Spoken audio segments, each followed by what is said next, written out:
Berkatalah Samuel kepada seluruh orang Israel, "Telah kudengarkan segala permintaanmu yang kamu sampaikan kepadaku, dan seorang raja telah kuangkat atasmu. Maka sekarang raja itulah yang menjadi pemimpinmu, tetapi aku ini telah menjadi tua dan beruban. Dan bukankah anak-anakku laki-laki ada di antara kamu? Akulah yang menjadi pemimpinmu dari sejak mudaku sampai hari ini. Di sini aku berdiri, berikanlah kesaksian menentang aku di hadapan Tuhan dan di hadapan orang yang diurapinya. Lembu siapakah yang telah kuambil? Keledai siapakah yang telah kuambil? Siapakah yang telah kuperas? Siapakah yang telah kuperlakukan dengan kekerasan? Dari tangan siapakah telah kuterima sogok sehingga aku harus tutup mata? Aku akan mengembalikannya kepadamu." Jawab mereka, "Engkau tidak memeras kami dan engkau tidak memperlakukan kami dengan kekerasan, dan engkau tidak menerima apa-apa dari tangan siapapun." Lalu berkatalah ia kepada mereka, "Tuhan menjadi saksi kepada kamu dan orang-orang yang diurapinya pun menjadi saksi pada hari ini, bahwa kamu tidak mendapat apa-apa dalam tanganku." Jawab mereka, "Dia menjadi saksi." Lalu berkatalah Samuel kepada bangsa itu, "Tuhanlah saksi yang mengangkat Musa dan Harun dan yang menuntun nenek moyangmu keluar dari tanah Mesir. Maka sebab itu berdirilah supaya aku bersama-sama dengan kamu berhakim di hadapan Tuhan mengenai segala perbuatan keselamatan Tuhan yang telah dikerjakannya kepadamu dan kepada nenek moyangmu. Ketika Yakub datang ke Mesir dan nenek moyangmu berseru-seru kepada Tuhan, maka Tuhan mengutus Musa dan Harun yang membawa nenek moyangmu keluar dari Mesir dan membiarkan mereka diam di tempat ini. Tetapi mereka melupakan Tuhan Allah mereka, dan ia menyerahkan mereka ke dalam tangan Sisera, panglima tentara di Hasor, dan ke dalam tangan orang Filistin dan Raja Moab yang berperang melawan mereka. Mereka berseru-seru kepada Tuhan, katanya, "Kami telah berdosa sebab kami telah meninggalkan Tuhan dan beribadah kepada para Baal dan para Asyitoret. Maka sekarang lepaskanlah kami dari tangan musuh kami, maka kami akan beribadah kepadamu." Sesudah itu Tuhan mengutus Yerubbaal, Barak, Yefta dan Samuel, dan melepaskan kamu dari tangan musuh di sekelilingmu, sehingga kamu diam dengan tentram. Tetapi ketika kamu melihat bahwa Nahas Raja Bani Amon mendatangi kamu, maka kamu berkata kepadaku, "Tidak, seorang raja harus memerintah kami, padahal Tuhan Allahmu adalah rajamu. Maka sebab itu lihatlah itu raja yang telah kamu pilih, yang kamu minta. Sesungguhnya Tuhan telah mengangkat raja atasmu, asal saja kamu takut akan Tuhan, beribadah kepadanya, mendengarkan firman-Nya dan tidak menentang titah Tuhan. Dan baik kamu maupun raja yang akan memerintah kamu itu mengikuti Tuhan Allahmu. Tetapi jika kamu tidak mendengarkan firman Tuhan dan kamu menentang titah Tuhan, maka tangan Tuhan akan melawan kamu dan melawan rajamu. Sekarang tinggallah berdiri dan lihatlah perkara yang besar yang akan dilakukan Tuhan di depan matamu ini. Bukankah sekarang musim menuai gandum? Aku akan berseru kepada Tuhan, supaya ia memberikan buruh dan hujan. Lihatlah dan sadarlah, bahwa besar kejahatan yang telah kamu lakukan itu di mata Tuhan, dengan meminta raja bagimu." Lalu berserulah Samuel kepada Tuhan, maka Tuhan memberikan pada hari itu buruh dan hujan, sehingga sangat takutlah seluruh bangsa itu kepada Tuhan dan kepada Samuel. Berkatalah seluruh bangsa itu kepada Samuel, "Berdoalah untuk hamba-hambamu ini kepada Tuhan Allahmu, supaya jangan kami mati, sebab dengan meminta raja bagi kami menambah dosa kami dengan kejahatan ini." Dan berkatalah Samuel kepada bangsa itu, "Jangan takut, memang kamu telah melakukan segala kejahatan ini, tetapi janganlah berhenti mengikuti Tuhan, melainkan beribadahlah kepada Tuhan dengan segenap hatimu. Janganlah menyimpang untuk mengejar dewa kesia-siaan yang tidak berguna, dan tidak dapat menolong karena semuanya itu adalah kesia-siaan belaka. Sebab Tuhan tidak akan membuang umat-Nya, sebab namanya yang besar. Bukankah Tuhan telah berkenan untuk membuat kamu menjadi umat-Nya? Mengenai aku, jauhlah daripada aku untuk berdosa kepada Tuhan dengan berhenti mendoakan kamu. Aku akan mengajarkan kepadamu jalan yang baik dan lurus.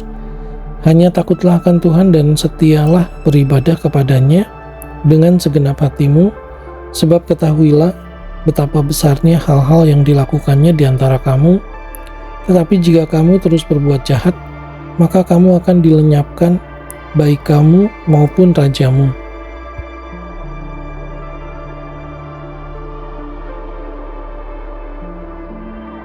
Saul berumur sekian tahun ketika ia menjadi raja. 2 tahun ia memerintah atas Israel.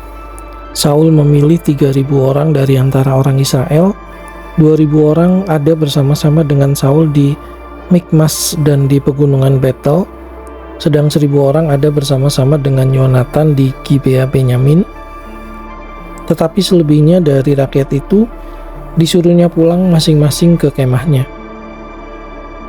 Yonatan memukul kalah pasukan pendudukan orang Filistin yang ada di Geba, dan hal itu terdengar oleh orang Filistin. Karena itu Saul menyuruh meniup sangkakala di seluruh negeri, sebab pikirnya, biarlah orang Ibrani mendengarnya. Demikianlah seluruh orang Israel mendengar kabar bahwa Saul telah memukul kalah pasukan pendudukan orang Filistin, dan dengan demikian orang Israel dibenci oleh orang Filistin. Kemudian dikerahkanlah rakyat itu untuk mengikuti Saul ke Gilgal. Adapun orang Filistin telah berkumpul untuk berperang melawan orang Israel dengan 3.000 kereta, 6.000 orang pasukan berkuda, dan pasukan berjalan kaki sebanyak pasir di tepi laut. Mereka bergerak maju dan berkemah di Mikmas di sebelah timur Bet Awen.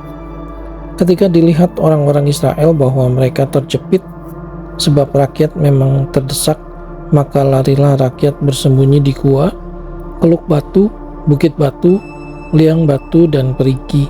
Malah ada orang Ibrani yang menyeberangi arungan sungai Yordan menuju tanah Gad dan Gilead, sedang Saul masih di Gilgal dan seluruh rakyat mengikutinya dengan gemetar. Ia menunggu 7 hari lamanya sampai waktu yang ditentukan Samuel. Tetapi ketika Samuel tidak datang ke Gilgal, mulailah rakyat itu berserak-serak meninggalkan dia. Sebab itu Saul berkata, "Bawalah kepadaku korban bakaran dan korban keselamatan itu." Lalu ia mempersembahkan korban bakaran. Baru saja ia habis mempersembahkan korban bakaran, maka tampaklah Samuel datang. Saul pergi menyongsongnya untuk memberi salam kepadanya, tetapi kata Samuel, "Apa yang telah kau perbuat?" Jawab Saul, "Karena aku melihat rakyat itu berserak-serak meninggalkan aku dan engkau tidak datang pada waktu yang telah ditentukan. Padahal orang Filistin telah berkumpul di Mikmas. Maka pikirku sebentar lagi orang Filistin akan menyerang aku di Gilgal. Padahal aku belum memohonkan belas kasihan Tuhan. Sebab itu aku memberanikan diri lalu mempersembahkan korban bakaran." Kata Samuel kepada Saul, "Perbuatanmu itu bodoh. Engkau tidak mengikuti perintah Tuhan Allahmu yang diperintahkannya kepadamu. Sebab sedianya Tuhan mengokohkan kerajaanmu atas orang Israel untuk selama-lamanya. Tetapi sekarang kerajaanmu tidak akan tetap. Tuhan telah memilih seorang yang berkenan di hatinya, dan Tuhan telah menunjuk dia menjadi raja atas umatnya, karena engkau tidak mengikuti apa yang diperintahkan Tuhan kepadamu." Kemudian berangkatlah Samuel dan pergi dari Gilgal ke Gibea Benyamin.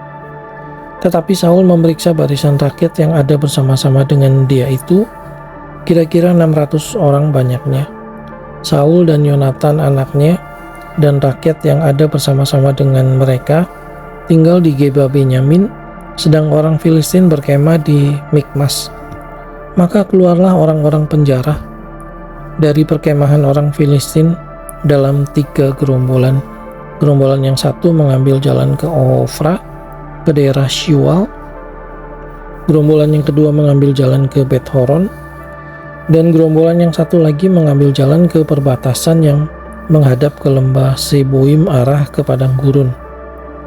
Seorang tukang besi tidak terdapat di seluruh negeri Israel, sebab orang Filistin berkata, "Jangan-jangan orang Ibrani membuat pedang atau tombak."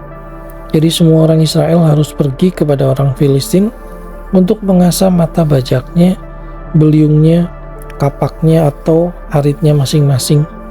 Adapun bayarannya ialah 2/3 shikal untuk mata bajak dan beliung, dan 1/3 shikal untuk mengasah kapak dan untuk memasang kusa. Sehingga pada hari pertempuran itu, sebilah pedang atau lembing pun tidak terdapat pada seluruh rakyat yang ada bersama Saul dan Yonatan, tetapi Saul dan Yonatan anaknya itu masih mempunyainya. Dan suatu pasukan pengawal orang Filistin telah keluar ke perlintasan gunung di Mikmas. Pada suatu hari Yonatan bin Saul berkata kepada bujang pembawa senjatanya, "Mari kita menyeberang ke dekat pasukan pengawal orang Filistin yang di sebelah sana." Tetapi tidak diberitahukannya hal itu kepada ayahnya. Adapun Saul duduk di ujung Gibea di bawah pohon delima yang di Migron, dan rakyat yang ada bersama-sama dengan dia itu kira-kira 600 orang banyaknya. Ahia anak Ahitub, saudara Ikabod, anak Pinehas, anak Eli, imam Tuhan di Silo, dialah yang memakai baju efod pada waktu itu. Tetapi rakyat tidak tahu tentang perginya Yonatan itu. Di antara pelintasan-pelintasan bukit yang dicoba Yonatan menyeberanginya ke arah pasukan pengawal orang Filistin, ada ujung bukit batu di sebelah sini dan ada ujung bukit batu di sebelah sana. Yang satu bernama Boses, yang lain bernama Seni. Ujung yang satu berdiri di sebelah utara di tentangan Mikmas, yang lain di sebelah selatan di tentangan Geba. Berkatalah Yonatan kepada bujang pembawa senjatanya itu, "Mari kita menyeberang ke dekat pasukan pengawal orang-orang yang tidak bersunat ini. Mungkin Tuhan akan bertindak untuk kita, sebab bagi Tuhan tidak sukar untuk menolong, baik dengan banyak orang maupun dengan sedikit orang." Lalu jawab pembawa senjatanya itu kepadanya, "Lakukanlah niat hatimu itu, sungguh aku sepakat." Kata Yonatan, "Perhatikan, kita menyeberang ke dekat orang-orang itu dan memperlihatkan diri kepada mereka. Apabila kata mereka kepada kita begini, 'Berhentilah sampai kami datang kepadamu,' maka kita tinggal berdiri di tempat kita dan tidak naik mendapatkan mereka. Tetapi apabila kata mereka begini, 'Naiklah kemari,' maka kita akan naik, sebab kalau demikian Tuhan telah menyerahkan mereka ke dalam tangan kita. Itulah tandanya bagi kita." Ketika mereka keduanya memperlihatkan diri kepada pasukan pengawal orang Filistin, berkatalah orang Filistin itu, "Lihat, orang-orang Ibrani keluar dari lubang-lubang tempat mereka bersembunyi." Orang-orang dari pasukan pengawal itu berseru kepada Yonatan dan pembawa senjatanya, katanya, "Naiklah kemari, maka kami akan menghajar kamu." Lalu kata Yonatan kepada pembawa senjatanya, "Naiklah mengikuti aku, sebab Tuhan telah menyerahkan mereka ke dalam tangan orang Israel." Maka naiklah Yonatan merangkak ke atas dengan diikuti oleh pembawa senjatanya. Orang-orang itu tewas terparang oleh Yonatan, sebab pembawa senjatanya membunuh mereka dari belakangnya. Kekalahan yang pertama ini yang ditimbulkan Yonatan dan pembawa senjatanya itu besarnya kira-kira 20 orang dalam jarak kira-kira setengah alur dari sepembajakan ladang. Lalu timbullah kegentaran di perkemahan, di padang dan di antara seluruh rakyat. Juga pasukan pengawal dan penjara-penjara itu gentar, dan bumi gemetar, sehingga menjadi kegentaran yang dari Allah. Ketika peninjau-peninjau Saul di Gibea Benyamin melihat hal itu, dan sesungguhnya orang ramai seperti ombak berjalan ke sana kemari, berkatalah Saul kepada tentara yang bersama-sama dengan dia itu, "Periksalah barisan dan lihatlah siapa yang pergi daripada kita, Mereka memeriksa barisan dan ternyata Yonatan dan pembawa senjatanya tidak ada. Lalu kata Saul kepada Ahia, "Bawalah baju efod kemari," karena pada waktu itu dialah yang memakai baju efod di antara orang Israel. Tetapi sedang Saul berbicara kepada imam itu, maka kian lama kian bertambahlah keributan di perkemahan orang Filistin, sehingga Saul berkata pula kepada imam itu, "Biarlah." Kemudian berkumpullah Saul dan seluruh rakyat yang bersama-sama dengan dia itu, dan ketika mereka sampai ke tempat pertempuran, tampaklah setiap orang menikam temannya dengan pedang, suatu huru-hara yang sangat besar. Lagi pula orang-orang Ibrani yang telah lama tinggal pada orang Filistin dan yang telah ikut maju dalam tentara mereka juga berbalik untuk bergabung dengan orang-orang Israel yang ada bersama-sama dengan Saul dan Yonatan. Bahkan ketika semua orang Israel yang telah bersembunyi di pegunungan Efraim mendengar bahwa orang Filistin telah lari, orang-orang itu pun bergabung dengan mereka dalam pertempuran. Demikianlah Tuhan menyelamatkan orang Israel pada hari itu. Pertempuran itu meluas sampai lewat Bet Awen.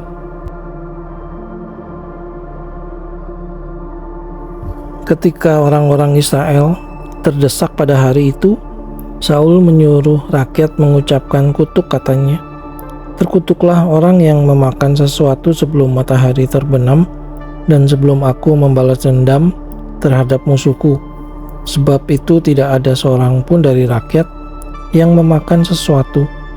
Dan seluruh orang itu sampailah ke suatu hutan, dan di sana ada madu di tanah. Ketika rakyat sampai ke hutan itu, tampaklah ada di sana madu meleleh, tetapi tidak ada seorang pun yang mencedoknya ke mulutnya dengan tangan, sebab rakyat takut kepada sumpah itu. Tetapi Yonatan tidak mendengar bahwa ayahnya telah menyuruh rakyat bersumpah. Ia mengulurkan tongkat yang ada di tangannya dan mencelupkan ujungnya ke dalam sarang madu. Kemudian ia mencedoknya ke mulutnya dengan tangan, lalu matanya menjadi terang lagi. Dan seorang dari rakyat berbicara, katanya, "Ayahmu telah menyuruh rakyat bersumpah dengan bersungguh-sungguh," katanya, "terkutuklah orang yang memakan sesuatu pada hari ini, sebab itu rakyat letih lesu." Lalu kata Yonatan, "Ayahku mencelakakan negeri.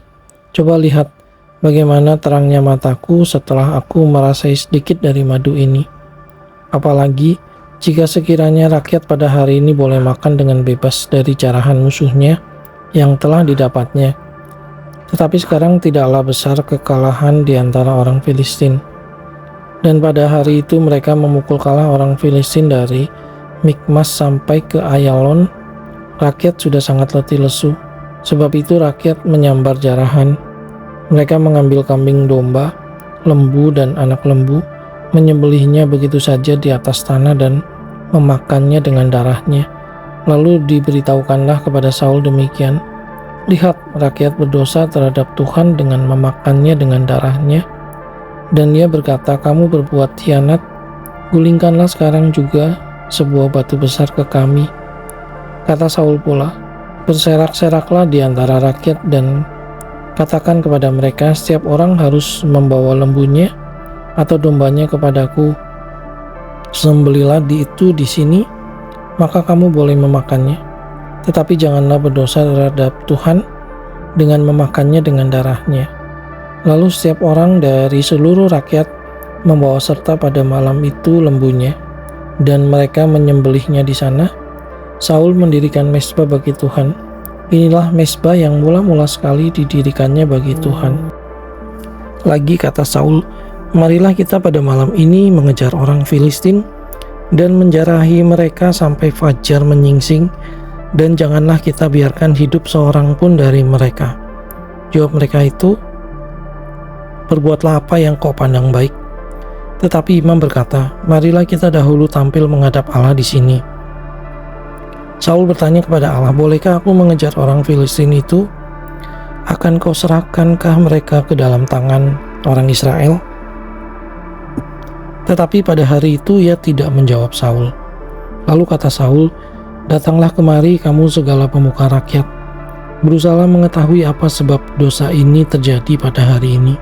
Sebab demi Tuhan yang hidup yang menyelamatkan orang Israel, sekalipun itu disebabkan oleh Yonatan anakku, maka ia pasti akan mati. Tetapi seorang pun dari seluruh rakyat tidak ada yang menjawabnya. Kemudian berkatalah ia kepada seluruh orang Israel, kamu berdiri di sebelah yang satu dan aku serta anakku Yonatan akan berdiri di sebelah yang lain. Lalu jawab rakyat kepada Saul, perbuatlah apa yang kau pandang baik. Lalu berkatalah Saul, ya Tuhan Allah Israel, mengapa engkau tidak menjawab hambamu pada hari ini? Jika kesalahan itu ada padaku atau pada anakku Yonatan, ya Tuhan Allah Israel, tunjukkanlah kiranya Urim. Tetapi jika kesalahan itu ada pada umatmu Israel, tunjukkanlah Tumim. Lalu didapati Yonatan dan Saul, tetapi rakyat itu terluput. Kata Saul, buanglah undi antara aku dan anakku Yonatan. Lalu didapati Yonatan. Kata Saul kepada Yonatan, beritahukanlah kepadaku apa yang telah kau perbuat. Lalu Yonatan memberitahukan kepadanya, katanya, memang aku telah merasai sedikit madu dengan ujung tongkat yang ada di tanganku, aku bersedia untuk mati.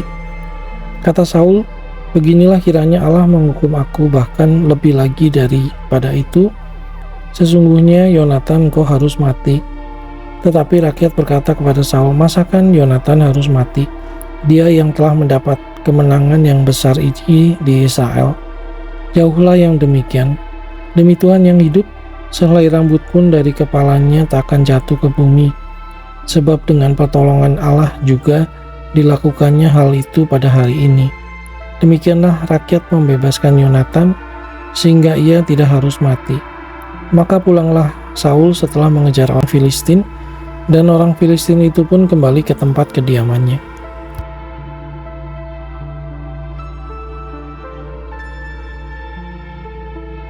Setelah Saul mendapat jabatan raja atas Israel, maka berperanglah ia ke segala penjuru melawan segala musuhnya, melawan Moab, Bani Amon, Edom, raja-raja negeri Soba dan orang Filistin, dan kemanapun ia pergi, ia selalu mendapat kemenangan. Ia melakukan perbuatan-perbuatan yang gagah perkasa, memukul kalah orang Amalek, dan melepaskan Israel dari tangan orang-orang yang merampasi mereka. Anak-anak lelaki Saul ialah Yonatan, Yiswi, dan Malkisua. Nama kedua anaknya yang perempuan, yang tertua bernama Merab, yang termuda bernama Mikal. Istri Saul bernama Ahinoam, anak Ahimaas.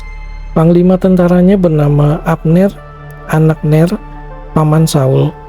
Kis, ayah Saul, dan Ner, ayah Abner, adalah anak-anak Abiel. Hebat peperangan melawan orang Filistin selama zaman Saul, dan semua pahlawan dan orang gagah perkasa yang dilihat Saul dikumpulkannya kepadanya.